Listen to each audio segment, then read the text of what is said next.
850 ভরি স্বর্ণ শেখ হাসিনার ব্যাংকের ভল্টে পাওয়া গেছে।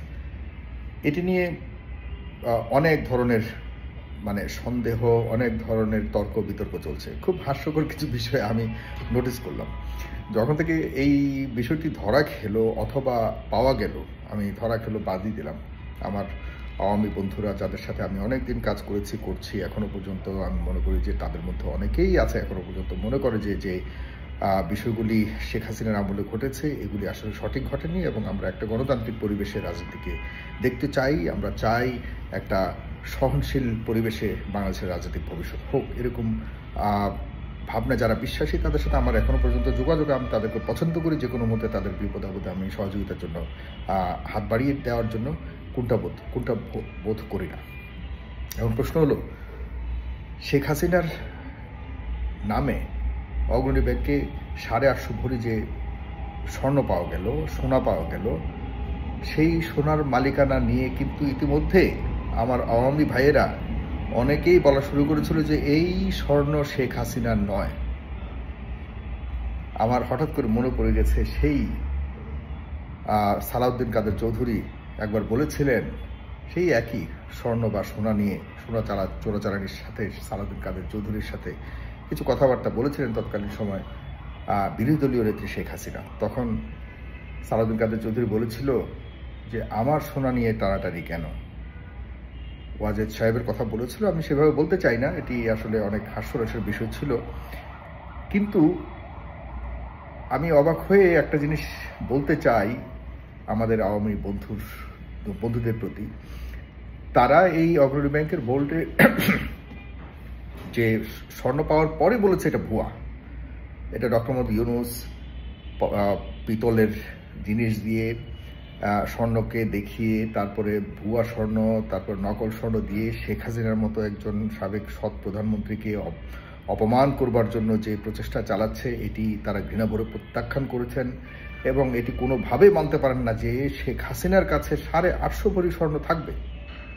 এটা তারা মানতেই পারছে না। আমি ব্যক্তিগতভাবে আমার আওয়ামী বন্ধুদের প্রতি যথেষ্ট সম্মান রেখে বলছি যে শেখ হাসিনার কাছে অবৈধ আর বৈধ পরের কথা, কিন্তু 850 ভরি স্বর্ণ পাওয়া গেছে এটি শেখ হাসিনা নিজে স্বীকার করেছেন। নিজে স্বীকার করে তিনি একটা অডিও বার্তা আমরা পেয়েছি ইতিমধ্যে, আমাদের ফেস দ্য পিপলও ইতিমধ্যে প্রচার করেছে, যেভাবে এটি এসছে আমাদের কাছে আমরা পেয়েছি। সেখানে তিনি স্পষ্টভাবে বলেছেন যে এটি তার পারিবারিক ঐতিহ্যগতভাবে পাওয়া স্বর্ণ। এগুলি হাত দেবার কে অধিকার দিয়েছে? ডক্টর মোহাম্মদ ইউনূসকে বা তার সরকারকে।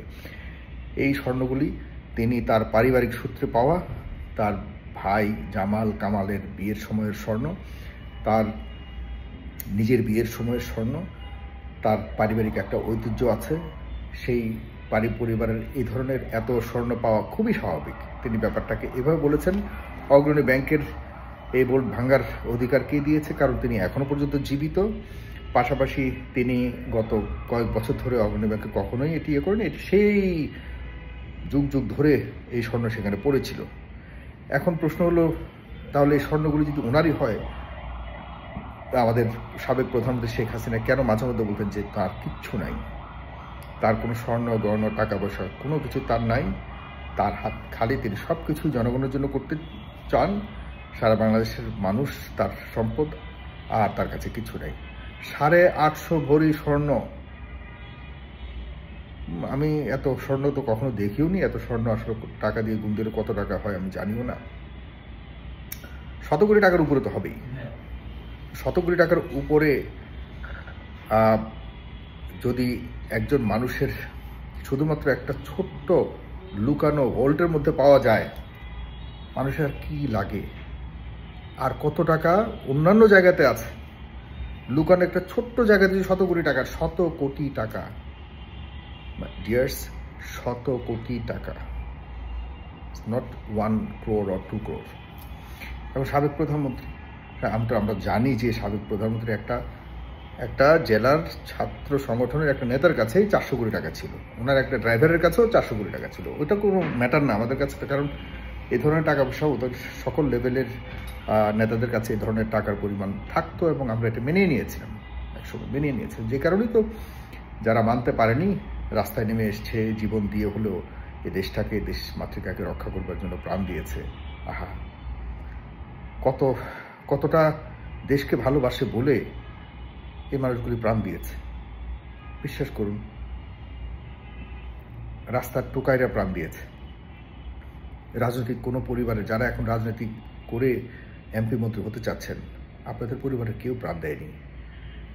যে মানুষগুলি তৎকালীন সময়ে যে মানুষগুলি নুন আনতে পান্তা ফুরোয় এমন এক পরিস্থিতির অবস্থা ছিল, যারা ঠিকমতো খেতে পারছিল না, সেখানে আমাদের শেষের দিকে কিন্তু দ্রব্যমূল্য থেকে শুরু করে সব কিছু একটা মানে অবর্ণনীয় কঠোর কষ্টের মধ্য দিয়ে যাওয়ার মতো পরিস্থিতি ছিল। কেন ছিল? কারণ হলো টাকা তো ছিল না দেশে, টাকা এখনও নাই। ডক্টর মোহাম্মদ ইউনূস সরকারের বর্তমানে যে টাকার জন্য হাহাকার করছে, এটা তো একটা আফটার ইফেক্ট। এটা এখন বর্তমানে যেটা দেখছি আমরা, সব টাকা পয়সা চলে যাওয়ার কারণে এখন আমরা এফেক্টেড হচ্ছে।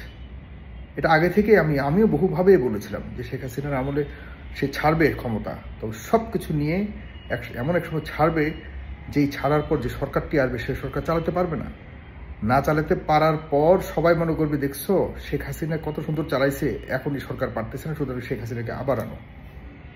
এই একটা পরিস্থিতি ক্রিয়েট করবার মতো সকল পরিকল্পনা কমপ্লিট করেছে ভারতীয় পরিকল্পনায়। এখন শেখ হাসিনা ভেবেছিল আরও কয়েক বছর থেকে এরপর এমন একটা অবস্থা করে যাবে, যে অবস্থার জন্য সাধারণ মানুষ যাতে মনে করে যে শেখ হাসিনাই ভালো ছিল। সে পর্যন্ত যেতে পারেনি শেখ হাসিনা। কিছু জিনিস ছিল বলে এখনো পর্যন্ত আমরা চলতে পারছি।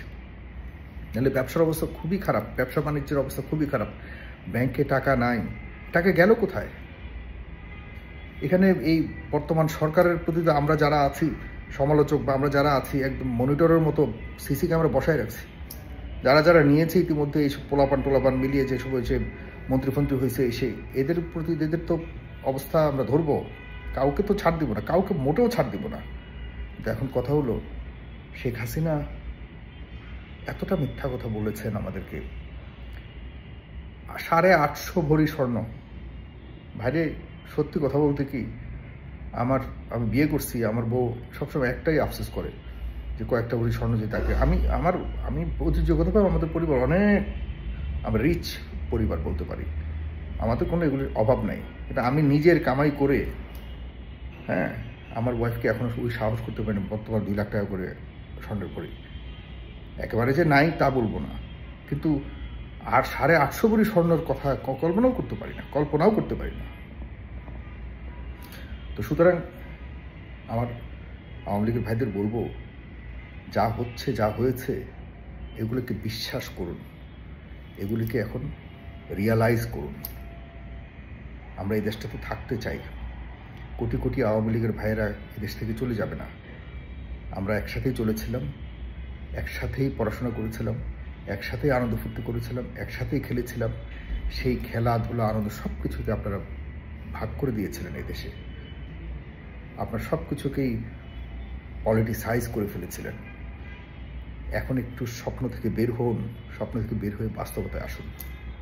এসে এই দেশটাকে সুন্দর স্বাভাবিকভাবে কিভাবে একটা গণতান্ত্রিক পরিবেশ বজায় রেখে সামনের সময়ে যেন সকল রাজনৈতিক দলগুলো পাশাপাশি দেশটার জন্য অন্ততপক্ষে রাজনীতি করতে পারে, সেরকম পরিবেশ তৈরি করবার জন্য ভূমিকা রাখুন।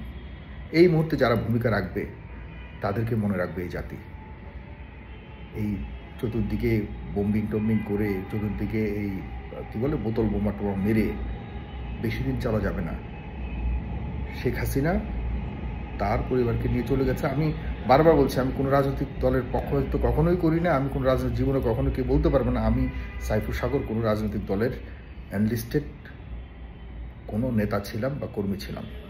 ছাত্র রাজনীতি করেছি, সেটা ছাত্রদের জন্য প্রকৃত রাজনীতি যেটা, এটা করেছি। হাজার হাজার ছাত্রদের প্রতিনিধিত্ব করেছি। কিন্তু আমি মন থেকে চাই এদেশে একটা সুন্দর গণতান্ত্রিক পরিবেশ আসুক, এই আমার চাওয়া, আর কিচ্ছু না।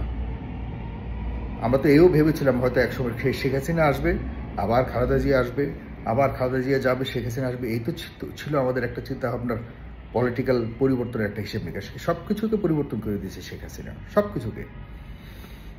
যাক, সেটি ভিন্ন আলোচনা। তবে প্রমাণিত হলো শেখ হাসিনা মিথ্যা কথা বলেছিলেন, তিনি কোনো টাকা পয়সার মালিক ছিলেন না, এটি সম্পূর্ণ মিথ্যা, সর্ববই মিথ্যা। সুতরাং তিনি আরও কত মিথ্যা বলেছেন, কত মিথ্যা জানি বলে যাবেন ভবিষ্যতে, এ নিয়ে আমার এখনও সংশয় হচ্ছে। 850 ভরি স্বর্ণের মালিক আমাদের সাবেক প্রধানমন্ত্রী, কোনো ছোট্ট ব্যাপার নয়, মনে রাখতে হবে। সাবেক প্রধানমন্ত্রী জাস্টিন ট্রুডো কানাডার সামান্য একটা ঘড়ির কেনার পর ট্যাক্স ডিক্লারেশন করেনি, এটার জন্য তাকে সংসদে বহুত সমালোচনার সম্মুখীন হতে হয়েছিল এবং এর জন্য তার উপর অনেক চাপ এসেছিল। আমরা ভেবেছিলাম সে আর হয়তো প্রধানমন্ত্রী হতেই পারবে না। পৃথিবীর অনেক দেশের প্রধানমন্ত্রীরা সামান্য সম্পদের দিতে পারেনি। আচ্ছা, ভালো কথা, আমি আরেকটা চ্যালেঞ্জ দিয়ে রাখছি। শেখ হাসিনা কিন্তু এই অডিওতে চ্যালেঞ্জ দিয়েছে যে তিনি চ্যালেঞ্জ করছেন ডক্টর মোহাম্মদ ইউনূসকে, যে প্রমাণ করে দিতে পারে যে তার প্রধানমন্ত্রী হওয়ার পর যদি এই স্বর্ণের মালিক তিনি হয়ে থাকেন তাহলে তিনি যে কোনো ধরনের শাস্তি মাথা পেতেন। আমিও চ্যালেঞ্জ দিচ্ছি যে আপনি আপনার পার্সোনাল ট্যাক্স ফাইলের মধ্যে কি এই স্বর্ণগুলি ডিক্লারেশন দিয়েছিলেন? যদি দিয়ে থাকেন তাহলে আমরা মেনে নিব আপনি অপরাধী নন, বা আপনার এই স্বর্ণের সাথে এই স্বর্ণ সম্পূর্ণ বৈধ। এই চ্যালেঞ্জটি আওয়ামী লীগের ভাইদের বলবো আপনারা গ্রহণ করুন। আরেকটা হলো, তিনি বলেছেন যে এই স্বর্ণগুলি, যে গণভবন থেকে যে স্বর্ণগুলি চুরি হয়েছে, ওনার বাসার মধ্যে আরও স্বর্ণ ছিল। শেখ হাসিনা কিন্তু আজকে নিজেই স্বীকার করেছেন যে তার গণভবনে যে লোকজন গিয়ে অনেক ভাঙচুর করেছে, সেখানে কিন্তু অনেক স্বর্ণ ছিল, সেগুলি কোথায় সে জানে না। এখন তিনি সন্দেহ করছেন যে ডক্টর মোহাম্মদ ইউনূসের মেয়ে আমেরিকা থেকে এসে তৎকালীন সময়ে গণভবনে গিয়েছিলেন। তিনি সন্দেহ করছেন ডক্টর মোহাম্মদ ইউনূসের মেয়ে কি সেই স্বর্ণ চুরি করে চলে গেছে কিনা। ইভেন তিনি ডক্টর মোহাম্মদ ইউনূসকেও সন্দেহ করছেন যে তিনিও নাকি সেখানে গেছেন। সুতরাং এমনও হতে পারে ডক্টর মোহাম্মদ ইউনূসও শেখ হাসিনার স্বর্ণ পকেটে করে নিয়ে চলে এসছেন। এ কথা কিন্তু আমি বলছি না, স্পষ্টভাবে আপনার অডিওটা শুনবেন, আমার পেজে এই আমার অ্যাকাউন্টের প্রোফাইলের ইয়েতে আছে। এতটা বাজে কমেন্ট করতে পারে কেউ? আর আপনারগুলিতে পাওয়া গেছে, আপনি নিজেই তো স্বীকার করলেন 850। আপনার নেতা কর্মীদের কেউই স্বীকারই করতে চায় না এখনো পর্যন্ত। এই আপনার অডিও শোনার পর তাও বলবো যে আপনার এই অডিও নকল। আমি লিখে দিলাম, আপনার নেতা কর্মীরা বলে যে না, আমার সাবেক প্রধানমন্ত্রী কথা বলতেই পারে না, বলবে যে আপনার কথাকেই বলবে নকল।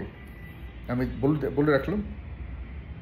সুতরাং আমি চ্যালেঞ্জ দিলাম যে আপনার ফাইলে যদি এগুলি আপনি ডিক্লারেশন করে থাকেন 100% আমরা আপনাকে স্যালুট করব, কিন্তু এই ফাইল খুঁজে বের করা হোক।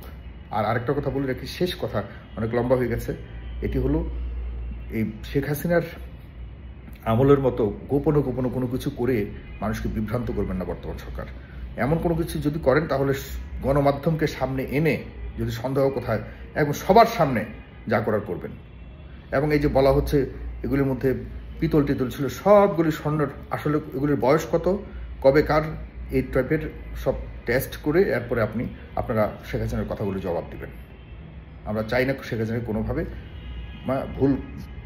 ভুলভাবে অথবা মিথ্যা কোনো অপবাদ তার বিরুদ্ধে দেওয়া হোক। স্পষ্টভাবে বলে রাখছে। ধন্যবাদ। সালাম।